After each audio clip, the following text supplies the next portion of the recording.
Почитувани, залагите, неинвентивноста и несериозниот однос кој го имаат кон граѓаните на градот Скопје, Петре Шилегов и Социјалдемократскиот сојуз на 15 октомври ќе ја добијат казната од скопјани и убедливо ќе бидат поразени.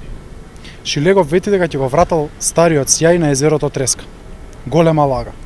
Езерото Треска воопшто не е во надлежност на градот Скопје. Значи повторно без да провери, без да испланира, Шилегов ветува нешто што однапред знае дека не може да го исполни и свесно и намерно лаже. Тоа значи дека и целиот негов памфлет кој го нуди како програма е така напишан, без проверка, без план, без било какви рокови. Дополнително, отворено прашуваме која сигурност ќе им ја даде Шилегов на младите на езеро Треска, ако се знае дека во овие 4,5 месеци имаме нерасветлени убиства, изборни инциденти, насилници и криминалци кои се ослободени.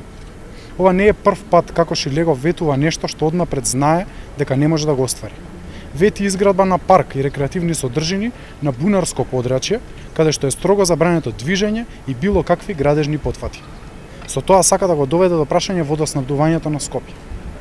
Петре Шилегов свесно и отворено лаже. Затоа ќе ги загуби изборите на 15 октомври.